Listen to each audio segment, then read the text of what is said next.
It's Thursday, January 25th. I'm Matt Harmon. Welcome to the Yahoo Fantasy Football Show. It is a hell of a day to talk ball, and joining me to do just that is Dalton Del Don. Dalton, what's going on, buddy?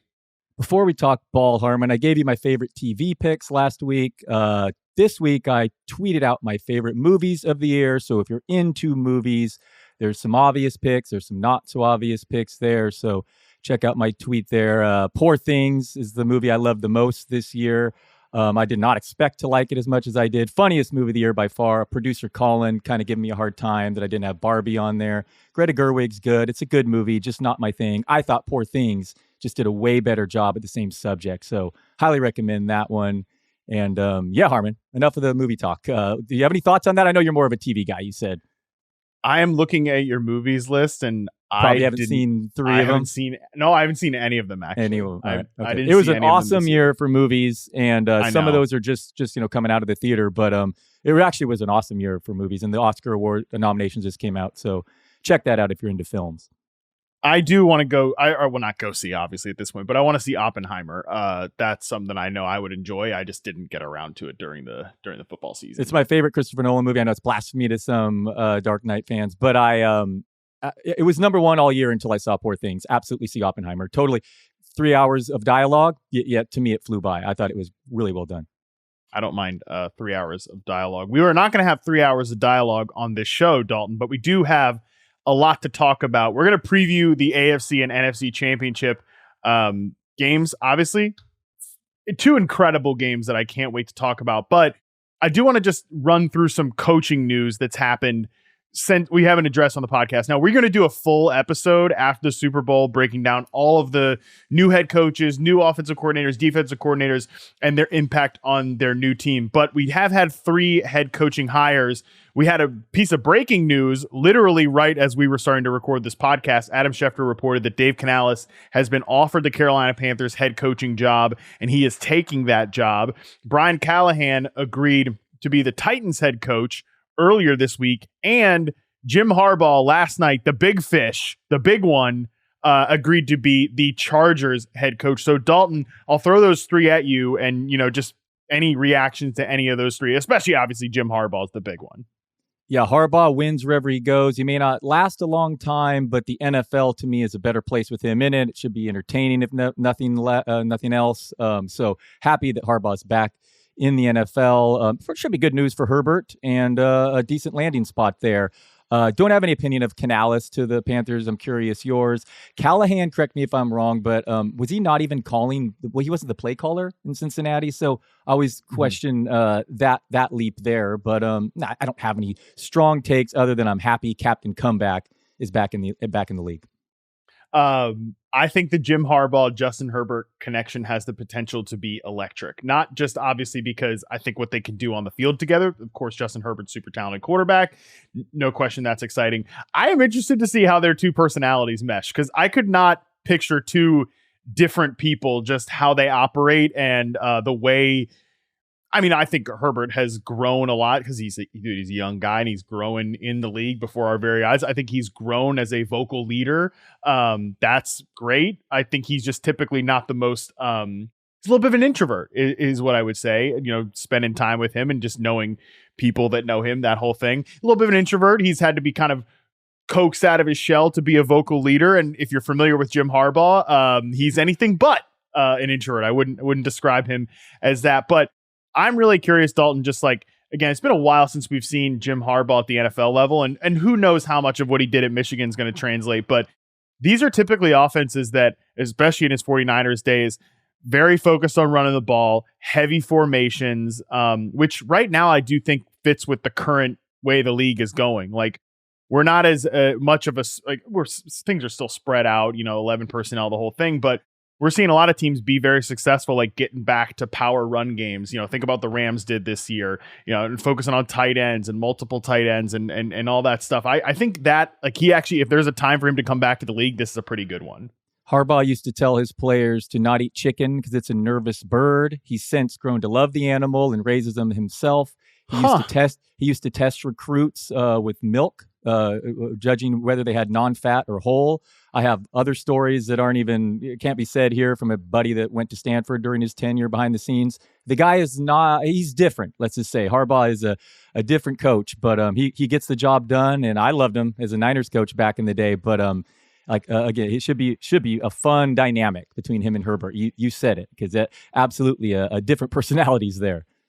Well, I can't wait to hear those stories off air, number one, and break down some of this some more. Like I said, we're going to do a full coaching podcast. I'll just say on Callahan and Canales real quickly, I kind of like both of these hires. I know Callahan didn't call plays for the Bengals, but we've seen other guys. Sean McVay didn't call plays before becoming the Rams head coach. Mike McDaniel didn't call plays before becoming the Dolphins head coach. Like, it's not I think a must. I think there can be some good collaboration there. And I like that Brian Callahan has, not strictly just Brian Callahan, but I like that the Bengals over time, they changed the way they did things offensively under Joe Burrow and everything there. So I do like that about just his hire in particular. And Dave Canales, look, they were not going to be able to land a big fish in Carolina, right? They were not going to be able to get one of the hot head coaching candidates because where that franchise is right now. I think he's very unproven.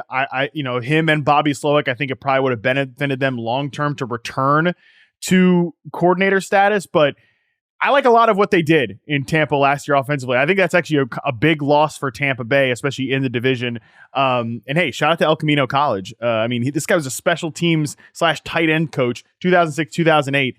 At Elko before becoming going to USC and then obviously following Pete Carroll to Seattle. So he's been around Pete Carroll a long, long time from a program building perspective.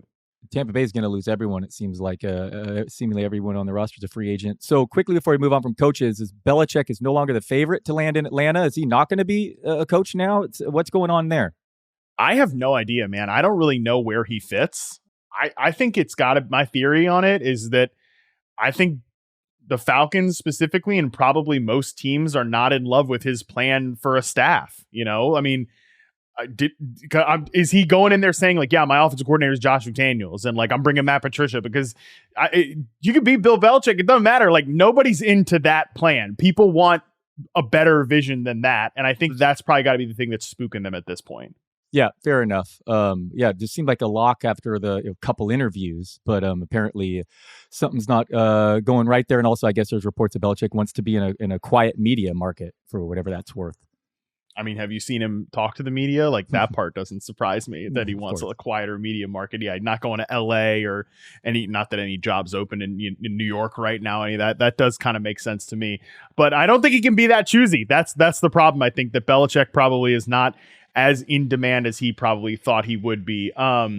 Defensive coordinator in Buffalo. What about that?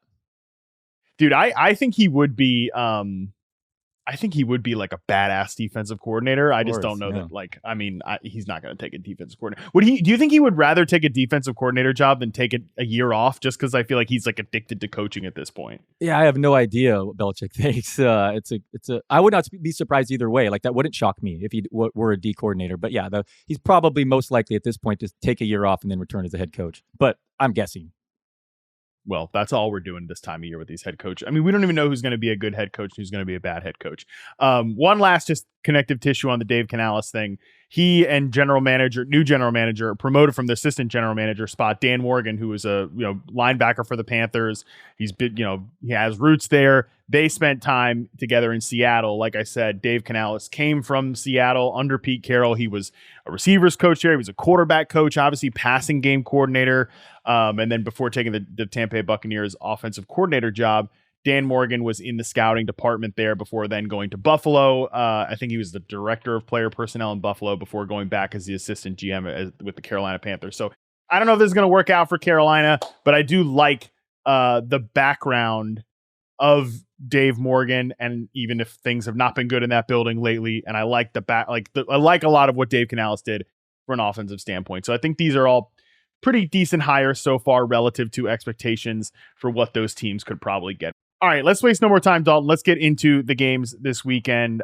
Starting with, let's talk AFC Championship. Kansas City Chiefs at Baltimore Ravens. We got a 3.5 point home favorite, the Ravens here. It's a 44.5-point over-under. Let's start with when the Chiefs have the ball, Dalton. In weeks 10 to 18, the Ravens allowed 4.99 yards per carry, the second most in the NFL, and they allowed the ninth most total rushing yards per game. They were actually 31st in rushing success rate allowed and 29th in rushing EPA allowed. Last week, the Ravens really incentivized the Texans to run the ball with the way that they just were aligning their defense. They were playing back. They were playing coverage. They're just saying, hey, Texans, come on, run on us. I think number one, because Bobby Slowick has been a little too conservative at times with the early down runs, and it's kind of actually set the offense back at times. Like, CJ Stroud had to go in there and save us. But the Texans couldn't get it done.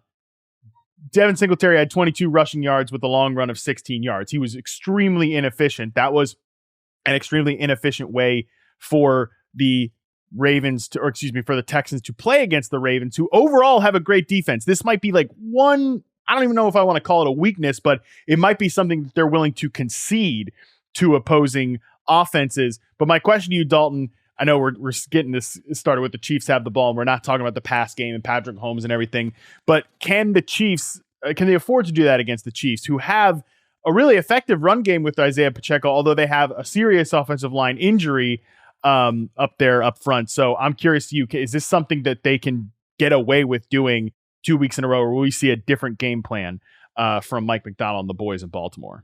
Yeah, Casey's dealing with their all-pro guard, likely to miss this game. Pacheco is also banged up with his foot injury. Yeah, and this Ravens defense is gonna certainly one of the best we've seen in recent memory. They've allowed an NFL low 5.9 yards per attempt, the fewest schedule-adjusted fantasy points to quarterbacks over the final 5 weeks of the year. But they're also the first team in league history to allow the fewest points per game while racking up the most takeaways and the most sacks. It's the only team to ever win that triple crown. And yeah, last week, quite impressive, shutting down Stroud throughout the entire game. The only touchdown they gave up was a special teams one. And so Stroud, I was really interested in playing from behind, even shutting him down there. So especially at home, I mean, this is a tough task for Mahomes, but obviously it surprised no one if he goes in there with the upset. So in DFS, Mahomes is $4 higher his salary than my guy Brock Purdy at home against the Lions. So I suggested fading Mahomes here in this matchup. He has to deal with McCole Hardman on the field. Just a historic performance last week. Jeez. 2 touches, 2 fumbles. I mean, and 1 fumble, the touchback fumble is the worst kind of fumble, really, in a way. So, yeah, he's going to deal with all these drops and whatnot, but Kelsey looks rejuvenated. Rashee Rice looks like the future star. I don't know if you would agree with that, but future fantasy star, I will say that. Yeah. Yeah, this is going to be such a fun game. And I went back and forth as far as against the spread because I could see the Ravens are the real deal and at home, but he's Patrick Mahomes. Yeah, I think just from a spread perspective, and we'll pick this game, it's just like, all right, you're going to give me anything more than 3 points on the Chiefs, like I think I'll just take the Chiefs. We'll officially pick every game here, but I think just bringing it to Patrick Mahomes, I think there will be some temptation for people to look at his history against the Ravens, and he has a great history against the Ravens.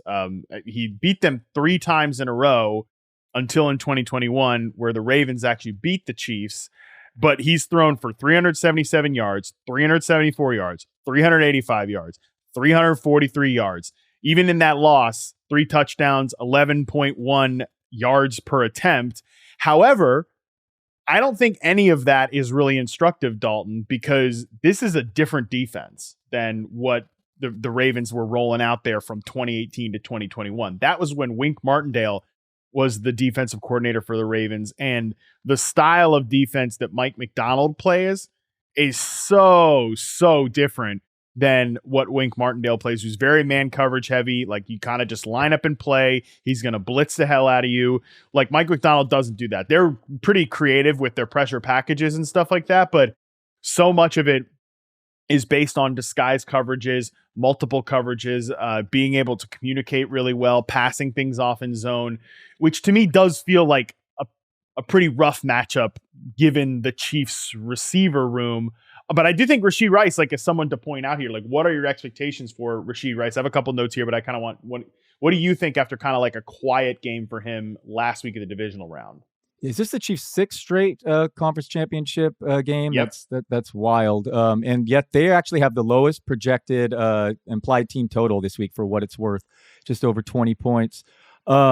Rice you look at his efficiency this season, yards per route run, historically good, and he's just developed a little bit, as far as I could tell, as a route runner throughout the season, running a little bit more routes. We still don't see him down the field much, but his profile with Mahomes as his quarterback, I said he's a target of mine next year, and I'm going to rank him as a top 12 fantasy receiver, assuming they don't go out and get some major alpha or something. I mean, Kelsey will be 35 years old, talk of retirement. I don't think that's, I don't think a rookie would step in and take too many targets. So I just love the setup. There's actually an argument that the drop off between number one and all the other receivers on the roster may be the most for Rice. I mean, look how bad his competition is.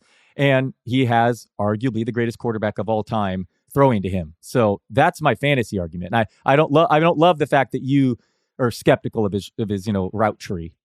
I mean, number one, yeah, he is a target for you. People hopefully have read the piece that you put out yesterday about your 7, or was it yesterday or a couple days ago? Yeah, a couple days ago. Your 7 targets for fantasy next year. I'm not going to spoil the whole list. You can go read it. But Dalton, I mean, incredible commitment. I had to look at it as soon as I was clicking the article. I was like, I'm looking at the average age of these players, and 24.6. That is the average age of the 7 players Dalton is targeting next year. Terry McLaurin at 28 years old, the old man, is the only one. Why did I add him in there? I know when you said that, I really regretted that I had McLaurin in there at 28. I know it's just such a perfect fit. If they get Caleb Williams or Drake May now, but yeah, I regretted that one. But yeah, bunch of young guys. So to no one's surprise. To no one's surprise. I mean, that was Breece Hall's in there. Like I said, it's a very Dalton list, and number one, I love you for it, and I love the commitment just to the bit, not even to the bit. That was the commitment natural. to the the thing is, I didn't even think of it until you said that. By the way, too, I hope you realize that didn't once cross my mind until you tweeted that out, that I was picking only young people. That's so funny, dude. That's not a bit. It's me. Yeah. It was the first thing I was thinking of when I was like, oh, Dalton's players I'm targeting. As soon as I open this, I'm gonna look at every name. I'll pull a spreadsheet up and let me go name, average age, name, age, name, age, name, age. And it did not disappoint. I mean, even just scrolling it, I was like, oh, Terry McLaurin, 28 years old. Yeah. Dalton's gone soft on me. I know. It's bad. But yeah, I appreciate you, and I appreciate you promoting it, Harmon. You're the man. Appreciate you. Well, I appreciate the Rashee Rice thoughts, because it's interesting. I was looking it up today. The Ravens have allowed the 11th most catches to slot receivers and the 21st most to outside receivers. I think a lot of that is, and it's tough because they have these 2 great linebackers, right? Roquan Smith and Patrick Queen. You'd think defending in the middle of the field, and overall they are actually really good at defending passes over the middle of the field. So maybe it's these quick outbreaking routes to the flat. But again, it makes sense when you have a great pass rush, which the Ravens do. You can heat up quarterbacks, and I think that's going to be an issue for Mahomes in this game. We spent a lot of time, especially on this show, talking about the receivers, and we should have, because it was a big problem. However, the offensive tackle play has been an issue all year long, creating pressure to the point that Mahomes has to scramble, creating pressure to the point that he has to step up in the pocket. And Joe Thuney missing this game is huge. Creed Humphrey's awesome, but Trey Smith, who's had a great playoff run, he's had an inconsistent season.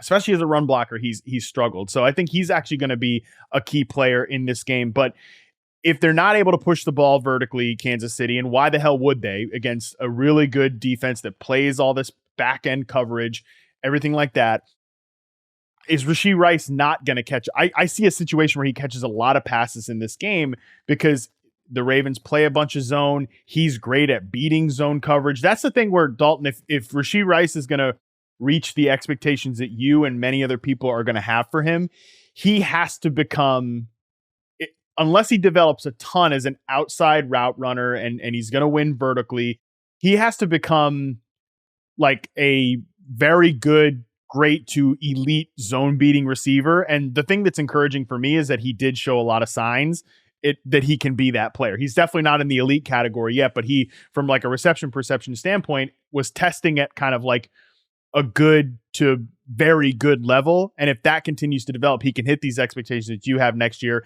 But I think he's going to be a critical player in this matchup. Jacob Gibbs tweeted, among 74 receivers with 350 plus routes run, Rice had the lowest average depth of target.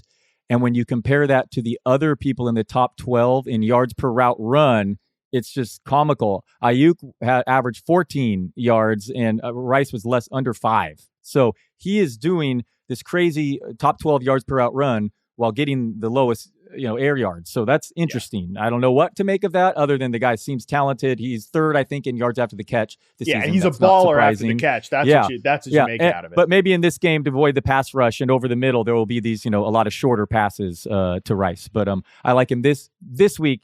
Temper your expectations in the matchup, but in DFS with few alternatives, absolutely you could use him. But for next year, I'm going to be among the highest rankers of him.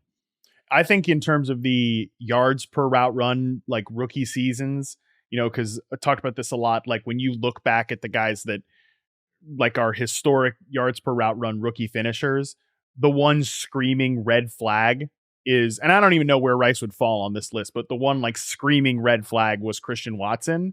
Like he does not have the skill set of guys like Olave or Wilson or previously like Chase and Jefferson and Odell Beckham. Puka, and he's going to be up there but he doesn't fit in. Like he doesn't fit in this fluke category that I'm talking about. Like there was a lot of not flukiness in Christian Watson's rookie season, but there was a lot of unsustainable like big downfield plays. He had, I think, the weakest skill set, and I think that Rashee Rice is not at that level. He's a couple levels up. I don't think he's at the level of Puka or Odell Beckham or any of these guys. By the way, the only thing that was disappointing and sad about Puka Nakua's rookie season is how often I had to be reminded of Odell Beckham's rookie season, and just like I will, because of all of the historical lists and the metrics and stuff like that, I always just have to shed one tear because my God, that guy was so good as a rookie. He should be having like a long extended career, but injuries suck. Ran 7 routes last week, Beckham. I know. We'll get to the Ravens here in just a second, but last thing just on the Chiefs with all this Rashee Rice talk. BetMGM currently has his receptions prop at 6.5 at plus 115. I am taking the over on that because of what we were just talking about, like that potential matchup, zone coverage underneath, everything with Rashee Rice there. All right, let's talk when the Ravens have the ball.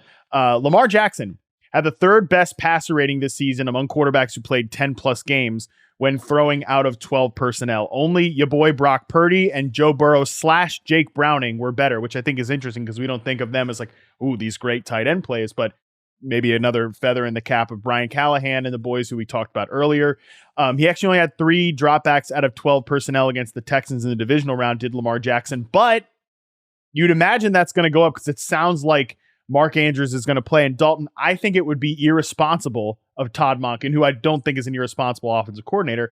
I think it'd be irresponsible to not have a ton of 12 personnel packages where Mark Andrews and Isaiah Likely are both on the field, because he's got like Likely is clearly a baller and Mark Andrews is obviously one of the best players in the position. It is worth noting, however, though, that the Chiefs were a top 7 defense in allowing production to tight ends in the regular season. They're one of the top 7 best defenses at limiting tight end production in the regular season. Agreed. Likely and Andrews should both see the field plenty here. I mean, Andrews is probably going to be limited in his return, but I bet you he's targeted heavily when he is out there, especially in the red zone. Likely is a baller, seemingly makes a big play downfield every game. And maybe Beckham isn't as healthy as we all hoped, saving him for the playoffs after last week seeing him just get 20 snaps. So, Aguilar is even more involved. So, Bateman, by the way, do you think we can write off this year with his injury and hopefully there's a sliver of hope for next year? Can we? Yes or no? Well, I was just on Chris Harris's podcast this morning. He was giving me crap for even holding out any enthusiasm for Rashad Bateman. But I do think we can. And look, he definitely had some unreliable moments this year, some bad drops, some mistakes and stuff like that. But I read a good article in The Athletic, Jeff Zrebeck did on him, on Rashad Bateman, and just like how much it meant to him to like that he's still playing right now. He did miss a game at one point during the season, but he overcame a lot, not just off the field or not just, medically off the field, but personally off the field this year. He was going through a lot that people like didn't really know about. And just in that article too, he said, I don't know if you read this or saw it at all, Bateman said that when he showed up to camp in July, he thought he wasn't even going to be able to play this season. Like that's how far back he was in his rehab from his foot injury that occurred last year. And I do think that the more Bateman played, the more that he looked competent and comfortable and confident as a route runner and a separator. I still think like maybe the downfield juice never comes back for him. But like we talk about with Michael Gallup, like that guy's confidence has clearly been shot after his ACL injury and coming back a little too soon from it. The fact that Bateman seems to still have confidence and the team, Harbaugh, Lamar, all these guys, Eric DaCosta, like talk very confidently about Bateman, I think is a good sign for his future if you're holding out any hope. I will go down with the ship on Bateman. Maybe the ceiling expectations I had for him will never be reached. Maybe he never becomes like a fantasy star, but I do think that he could be a good, productive NFL player down the line here. Good to hear. I share that opinion. I hope it's true because it does sound, if you look a little bit more into it, that this year just really was just ruined by an injury he couldn't recover from. Kansas City's defense, I'm not sure if it still holds true after last week, but they had been allowing the fewest yards per play this year when totally healthy. This is arguably the best defense Mahomes has had on his side. But man, Lamar has got 9.3 yards per attempt at home this season, ran for 100+ yards and 2 touchdowns for what it's worth when these teams met week 2 in 2021. KC blitzed 44.4% of the time during that game. That's why he countered with so much running. But the Chiefs have a much better defense this week. Both teams are basically borderline run funnels. So this could be a lower scoring game with 2 of the best defenses in the league facing 2 of the best quarterbacks in the league. So, I mean, what's not to like?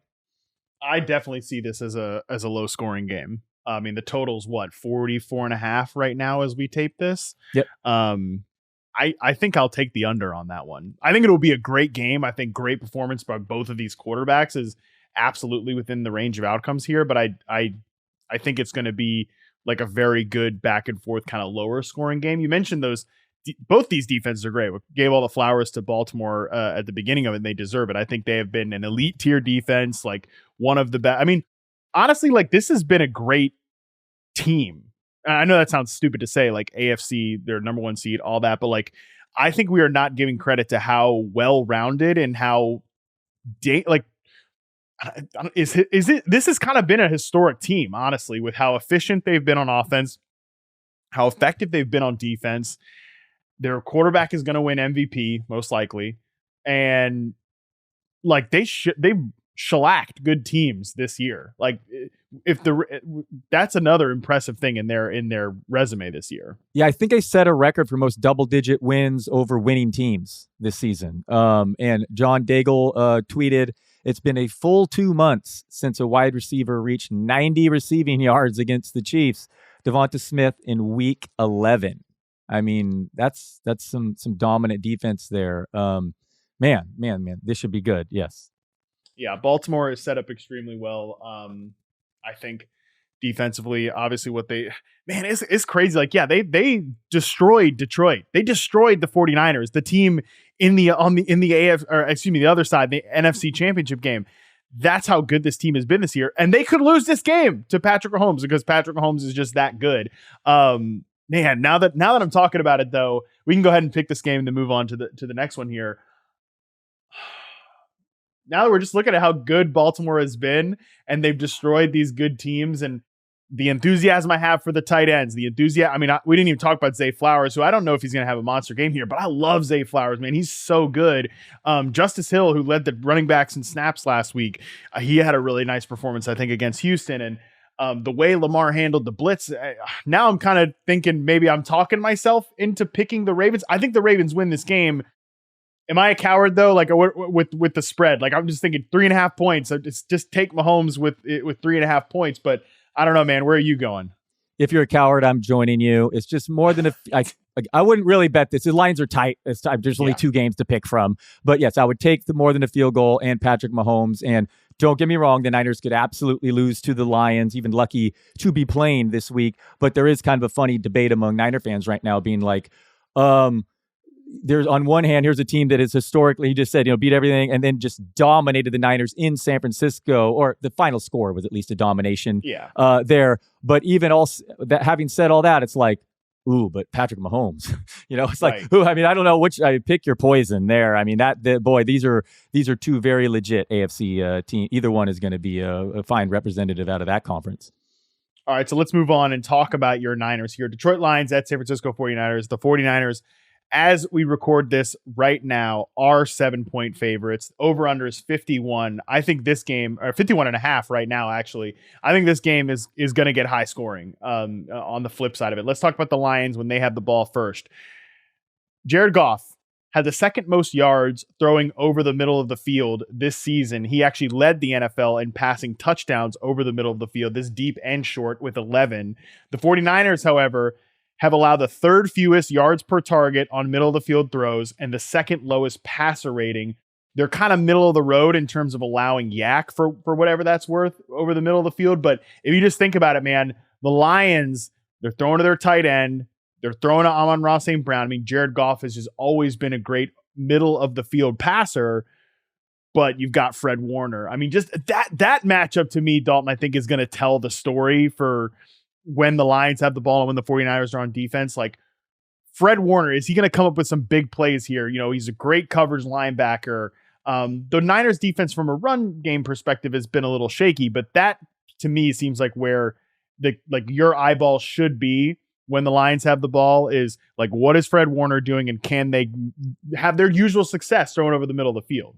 Yeah, I saw those numbers over the middle of the Niners D, but at the same time, they've definitely struggled at times against the slot this year. And Amon-Ra St. Brown runs more than 50% of his routes there. He didn't have any dramatic home road splits either, by the way. Average 86 yards on the road, but it scored 7 of his 10 touchdowns away from home this season. And Goff, road golf is definitely a drop-off, especially outdoors. But the weather, both quarterbacks with their tiny hands struggling in the rain. Hopefully that won't be an issue for me this week. Man, definitely sat through some rain last week. But the Lions will absolutely attempt to establish the run this game. But both teams are borderline pass funnels. Certainly the Lions are. The Niners, I believe, allowed the fewest rush attempts against them this year. A lot of that's game flow, not necessarily have this dominant run D. It can be beatable at times, but so game script's going to play a big part of how Detroit's run pass ratio goes. And then, the Lions have an awesome run D. So maybe the Niners are going to end up having to pass a lot. So that could be fun, a passing back and forth, over under above 50. Hopefully that would be fun to see a shootout here. I think that's possible, but at the same time, the Lions also are among the leaders in pressure rate, and the Niners do not have great pass protection. So there's a lot of chess pieces here. The Lions have an awesome offensive line, but Jonah Jackson's beat up. So is Ragnow. So Bosa hasn't had a sack in his last 4 playoff games, I believe. So yeah, this should be a fun one. The Lions. Yeah, how are you feeling about that Niners pass rush right now? Like, there was a lot of chirping about Chase Young after the Packers game. The Lions, like you mentioned, their offensive line has some injuries right now. Jonah Jackson, Frank Ragnow, one of the best centers in the league. He's definitely going to play. He finished the game last week, but Jackson might miss this game. I think that, look, these are two quarterbacks. Every quarterback is dramatically affected by pressure. We know that. But these are two quarterbacks that if you can heat them up, especially I think Purdy actually is probably better than Goff in creation mode. And again, we'll talk about the Niners in a sec. But how are you feeling about this 49ers pass rush right now, which I think has come in a little underwhelming this season? I saw one stat that despite the strong offensive line, the Lions allow the 10th highest pressure rate for whatever that is worth. But yeah, Chase Young didn't really show up. Niners fans are definitely frustrated with him. Armstead looked pretty good in his return, and Bosa's still getting the pressure. Sacks, not a perfect stat. So it's going to be a big part of this game. The Green Bay Packers offensive line borderline played really well. I wouldn't say they dominated, but really held their own last week. And man, I was rightfully scared of that Green Bay team. I would have picked them to win in Detroit, possibly. That is an awesome Packers team. So young. Do you realize that their defense had played 89 snaps the week before traveling, across the country and back against the Cowboys and still put up that fight? Joe Barry was just fired. But I don't know. I was thoroughly impressed with the Packers last week. And the Niners got a wake-up call. And I'll talk about Debo on off the field when we get to the Niners part. But the Lions are going to try to run it. Jahmyr Gibbs is just the craziest producer. Man, if there wasn't a Montgomery problem for fantasy, I mean, he'd be right, argument right there for pick number 2 or 3 among the running backs. Yeah, Goff, the elements will be fine. He's returning home, went to Cal. I personally expect this to be a competitive game. So do I. The 49ers are, in the regular season, they were 26th in EPA per rush allowed, and they were 24th in rushing success rate allowed. Like, I'm sure I've mentioned that stat all year long with the Niners defense, but it has been an issue. Dude, Jahmyr Gibbs is so good. So good.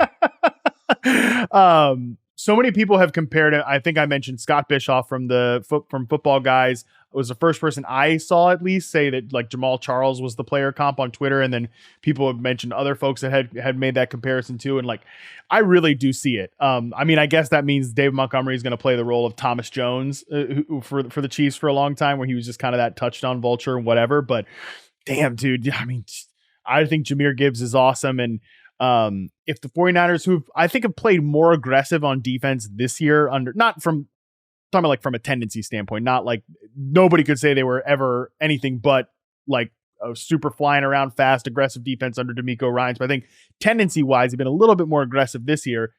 Can Jahmyr Gibbs, can he make them pay, get out in space, make plays over the middle of the field? I think, again, it comes back to that middle of the field to me. Like, can they get Amon-Ra St. Brown cooking? Can we get Jahmyr Gibbs, who hasn't even really been fully unlocked as a receiver yet? Can we get him unlocked as a receiver here on some blitz beaters and stuff like that? He's going to be another critical player here for the Lions. I know the Niners are concerned about these tosses that killed him last week. By the way, Aaron Jones, arguably the best player in the field last week. Nice. Just what a monster, man. Just producing extra yards. First opponent to rush for 100 yards against the Niners in 51 games last week. I know he got a long run, but he was just impressive on every tackle. He was hard to bring down, man. Aaron Jones is the man. It's too bad he's on the downside of his career. He's a tough guy to go after in fantasy, but what a player when healthy. Yeah, he's awesome. Those toss plays are a good call out. It does require your receivers to really block. And man, my guy Dontavian Wicks blocking his ass off in that game. He was awesome. We'll see. Look, can Jameson Williams do that? Can Josh Reynolds? Certainly, maybe he can do that. And obviously, Amon-Ra St. Brown is a good. He likes to get gritty and get dirty in the run game as well. So I can see that. All right, let's talk about your Niners when they have the ball. Number one, you're gonna be at this game, right? Yeah, I'll be there. Yep. Hopefully in better weather this time. Yeah. Yeah, I mean, my God. Californians can't deal with all that weather. I mean, the rain. Yeah, it actually wasn't even that bad. It wasn't cold at all. We'll see. That was the loudest. The interception was the loudest I've ever heard Levi's Stadium. Personally, it was one of its biggest moments there. But it was impressive. Man, I still shocked. How did that happen, Harmon? That was misery for me for 58 minutes. I didn't have any fun sitting at that game at all. Like I thought they were going to lose for sure, and just I still don't understand how they won that game. Purdy made it happen at the end, man. I mean, it's I don't know. The Purdy discourse is pretty crazy. But all right, let's talk about when the 49ers have the ball. The Detroit Lions played man coverage at the 12th highest rate this season, and they allowed the third most production per dropback in man coverage, according to Fantasy Points data. Brock Purdy, among quarterbacks, had the highest yards per attempt and passer rating when facing man coverage in the regular season. Our guy, Brandon Ayuk, of course, averages a team high 2.27 targets per route run against man coverage. He's their man coverage beater. And man, number one receivers have shredded the Lions this season. Obviously, Mike Evans went crazy on them in the divisional round, which was to be expected. Feels like they're going to really need a big Ayuk game here because obviously Deebo Samuel, whether he plays or not, is not going to be anywhere close to 100%. Kyle Shanahan basically said this is going to be a pain tolerance type of injury. The last 6 number one receivers to face the Lions have all topped at least 140 yards and scored. The Lions played the third most man over the last 6 games. Dwayne McFarland notes, and that's always been Ayuk's specialty is against man. So I love the matchup here. It's a total pass funnel opponent here. The Lions had really shut down the run down the stretch, and their secondary has been the team's weak spot. And this is surprising, but not only did McFarland point out in his article, there's other tweets out there saying that Deebo Samuel off the field, Purdy, still ranked first in YPA and in success rate. His YPA actually increased compared to when Deebo was on the field. Now, as a team, their yards per play, I think, dropped. So I don't know what to make of that, but I'm going to expect Debo to try to play, but at best, he'll be compromised. I mean, he might not even play. It doesn't sound great. Thursday's practice will tell a lot. But Ayuk has to step up like last week. I know he's our guy. Those 2 catches, he doesn't make either one. Maybe they don't win the game. The low throw by Purdy on the crossing route where he had to go down to his toes, and then the diving catch on third, and both would have been 4th downs if he doesn't make those the next play, if he doesn't make those awesome catches. So, and then Kittle is obviously going to need to step up, and I definitely recommend him in DFS. You could even use 2 tight ends if you wanted to, but Kittle at $23 salary in Yahoo. Their Lions are ceding more than 370 passing yards over the last 5 games. And Kittle has averaged more than 20 fantasy points per game with Brock Purdy and without Deebo Samuel. So, they may have to rely on them more because of this Lions run D. Felt like last week that Deebo was just so critical to what they planned on doing in that game. You know, 100%. The way that, Ray McLeod and I've never seen Kyle. Did you see the clip of Kyle Shanahan losing his mind at the one route that people are saying Ray McLeod ran the wrong route? I'll have to find it and send it to you. But yeah, I know Jennings, 3rd and Jennings got a carry. That was a mistake. Right. That was supposed to be Debo. Yeah, that was even that Chris was Conley. mistake. You could tell was used in some of the Debo ways. It's I mean, dude, these guys are. Yeah. I think Juwan Jennings is actually a really nice role player for you guys. But what a pass! Conley and McLeod, these guys they're not. Conley's just a blocker. He's a exactly. Yeah. They're not Deebo Samuel. They shouldn't be in that role. They shouldn't be doing Deebo Samuel things here. But it was clear they just kind of these are the plays we were running. They the Purdy had him on the wristband. That was basically what that was what Shanahan said. He shouldn't have had a carry in that situation, but we were just going off the wristband in that situation. It happens. I feel like they'll be better prepared for, all right, now we're gonna shred man coverage. We're gonna have Ayuk out here at the boundary. Kittle, obviously, I'd take Kittle in man coverage against any of these linebackers, or even Brian Branch is a good player. I mean, Kittle's just still so explosive. Probably, I mean, shoot, that throw that Purdy delivered to Kittle on the touchdown, probably one of the better, certainly one of his better throws in that game, but one of the better throws anybody made the last weekend. So I do think there's a clear matchup advantage there. And I think that if this game plan, even if they're not going to come in and establish the run with CMC, I think having him unlocked as a receiver would probably be pretty critical to this game plan as well. Yeah. Also, Purdy's throw, was it over that safety to Jennings on 3rd down, was just so nice. But he certainly had his misses as well. It's a great point I should have brought up that Debo being lost mid-game was a major issue. I mean, Shanahan even admitted he was a big part of the game plan. So even this week, if we get a limited or no Debo, the difference will be the game plan. At least we'll prepare for that. But I could see this one being high scoring because the Niners do have weaknesses on defense, and this Lions secondary has really been a problem. So even if McCaffrey's used more as a receiver, just as you mentioned, and you're still paying up for him in DFS this week. Last week a ho hum 2 more touchdowns, and he's this week so limited options. So you said that the offense's yards per play goes down significantly without Samuel, but the yards per attempt goes up with. But Purdy's that. So I've seen. I don't know how true that those seem conflicting, but maybe so the running game gets that much better. I mean, maybe, or one could be untrue. Definitely not sure on that one. But I know in general Purdy's stats have not dropped off a cliff. But I don't know. I'd want to look into that more. I was just thinking. I'm looking this up kind of on the fly. Yeah, I mean his just.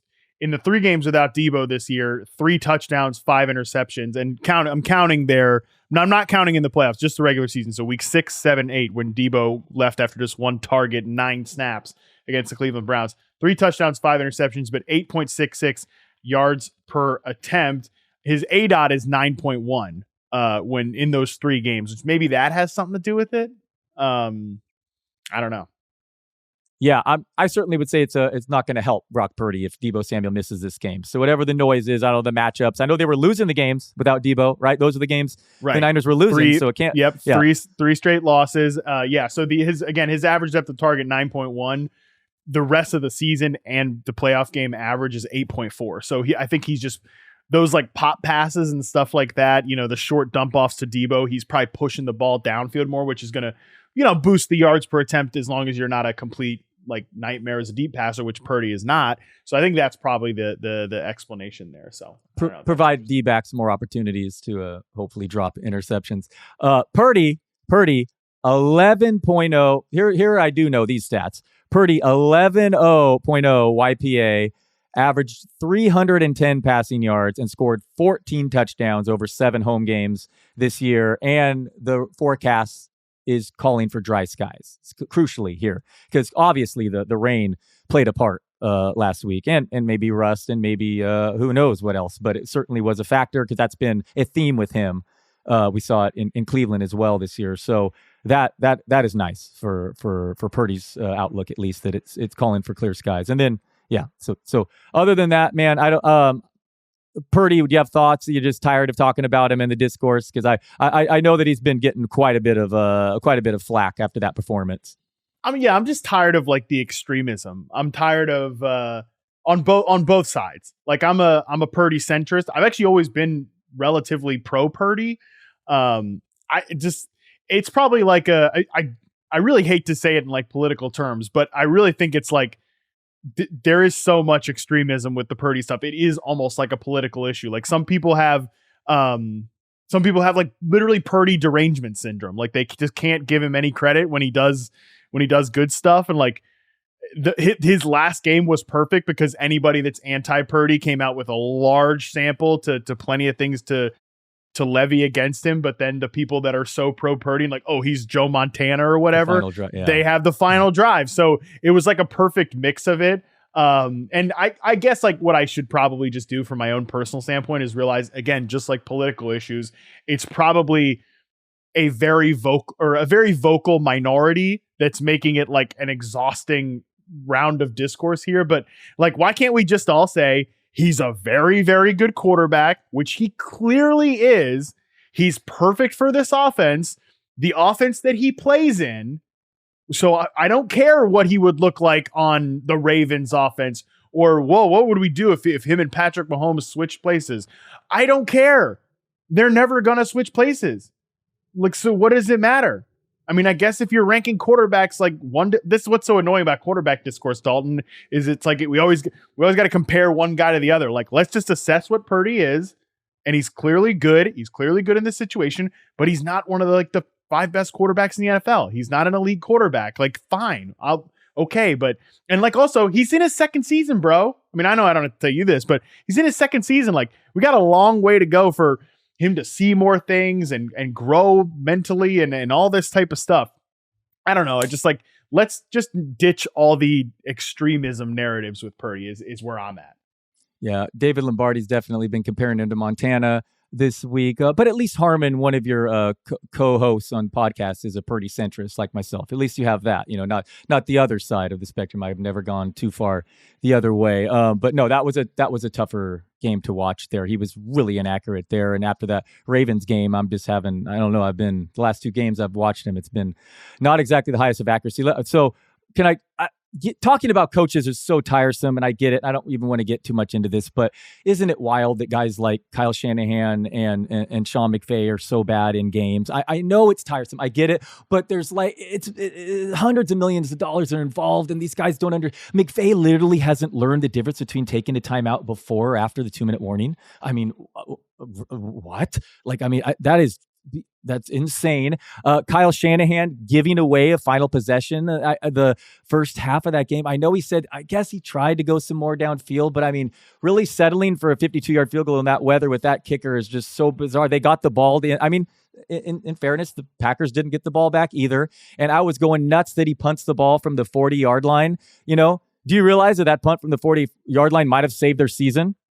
I mean, do you realize that the Packers had a 70-yard drive after that punt and then missed a field goal? So everyone's screaming you should go for the 40. Of course, maybe the play calls are different, but they drove 60 yards after that. So it's funny. I was just so mad at him. And in hindsight, I'm like, wait a minute, maybe that conservative call actually helped them win. But the in-game management is so crazy to me that these guys can be so the best, the top of their profession in all these other areas. and laughably, comically bad, clueless in other areas. I'm really glad you brought this up because one, I wanted to give a shout out to Sheil Kapadia. I saw a video that he posted on his Twitter feed, like ranting against Kyle Shanahan specifically and like about the clock management stuff. And it just dawned on me watching it. I'm like, you know who's great with like the fourth down decision making and the in-game management stuff is Dan Campbell. Oh, they have such a coaching advantage once this game kicks off. It's a crime. Yeah, because I mean they have a great offensive designer too. As far as in-game management, I should say. Sorry, I mean like the timeouts and all the small stuff. To be clear, the going for it on fourth down or punting, those decisions. I feel like if the 49ers lose this game, we are definitely going to be talking about. And you have graciously agreed to do the recap pod. So in a lot of reluctantly, that has the makings of a disaster Monday morning too. Yeah. In a lot of ways, I'm actually because of that. Like I can't decide am I rooting for the Lions? No, or am I rooting, dude? I don't like uncomfortable situations, and I don't like my friends to be sad. And I consider you a friend. I don't want to come on this show and have you be upset like Monday morning. So I actually can't decide if like, you know what, the content's going to be pretty good if Dalton's like nice and pissed off and salty. And maybe honestly, I don't even have to come up with any notes. I just be like, all right, Dalton, 49ers lose. Let it rip. And I don't know, maybe you say 3 words or maybe you talk for 30 minutes. I don't know. But I think if that does happen, we're definitely going to be talking about a huge mismatch in terms of, Dan Campbell managed the situation beautifully and Kyle Shanahan did not. You share my wife's predicament, Harmon. You see, on one hand, she's a diehard Niners fan, follows them more than I do, admittedly. On the other, she'd prefer I don't spend money to go on a Super Bowl ticket as well. So she's a little bit conflicted as well. But we have to win one more game to even have that option. Thank God, Allegiant Stadium in Las Vegas is indoors, buddy. You don't have to worry about that rain with your boy Brock Purdy. Okay. So I'm glad you brought that up though, because that is a big deal in this game. Like Shanahan, somebody has got to just grab him by the shirt and just be like, yo, bro, like shout out to Sheil because he like in that video that I saw said it best. Like it's fine if you want to lean conservative, but like you have the best offense in the league. You've been building this particular offense for years and you drop this quarterback into it and this quarterback has made it sing more than any other quarterback. Like this is when you should be your most aggressive. Like I actually think John Harbaugh, people give him criticism for being more conservative in whatever this year. Well, because he has a great defense that isn't like it when he would have to be aggressive earlier. Because even though they had great defense in Baltimore, bring it all the way back to what I said earlier about Mahomes, they had this like man coverage, blitz heavy defense that sort of live by the sword, die by the sword defense. So on offense, you can be more aggressive to complement that. So, hey, in a bad situation, you don't leave your aggressive defense exposed and get thrown over the top when Wink Martindale's your defensive coordinator. Now they have this great defense that specializes in coverage and really shutting teams down. You can be more conservative because you can trust your defense. Like this is a situation where Shanahan should be coaching aggressively, but it is crazy, man. And I think these guys, like McVay and obviously Shanahan, they've just been around old school football so long. Like they don't have it ingrained into their DNA like some of the younger guys do. I don't know, man. It is it's wild. It's got to be frustrating as a fan. And I went off on a little mini rant about coaches, and I even mentioned Todd Bowles last week, not calling the timeout and forcing him to kick a 48-yard field goal. It would have been a 1-possession game if they missed it. I mean, crazy. I don't know. It's wild that they could be again running, hundreds of $1 million organizations and decisions, and then just completely careless in these crucial situations in the middle of games. Yeah. Colin brings up a good point in the chat. Is it maybe like these guys that are CEO head coaches, like a Dan Campbell, he's not involved in play calling. He's not involved in, and maybe these guys are more Harbaugh was a CEO type of he's a CEO type of head coach. Mike Vrabel was great about this stuff. And like knowing the rules and little tweaks like that when he was a Titans coach, and Vrabel and Shanahan are calling plays. Meanwhile, I'm sorry, McVay and Shanahan, meanwhile, are too busy. Yeah. They're too busy calling plays. It's just crazy though. They're offensive play callers and they have good offenses. Like, why wouldn't you want to be like, You know what? These guys have an ego, and I think that's part of it too. By the way, it's an ego thing. Like, this is what I've always known. This is what we do. Whatever. But you'd think like, oh my God, you know what would satisfy your ego if you go for it on 4th down, or you have this crazy like 2-point thing, and then you know what we're all doing? We're all giving praise to your offense. I don't know, man. It's something we don't talk about much with Shanahan, at least on like this show.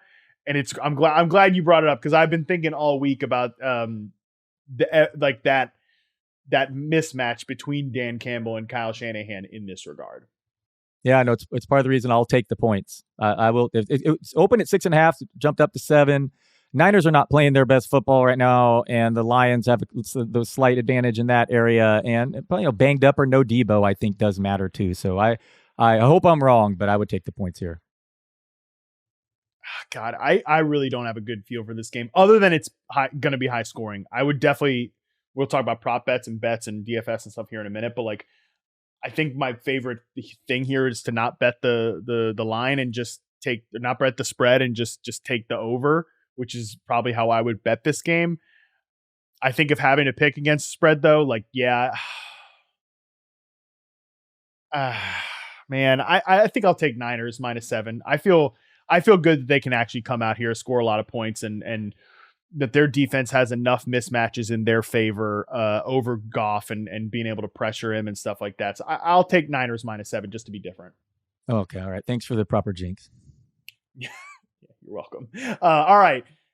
Any favorite bets, DFS plays, props, whatever here before we get out of here, man?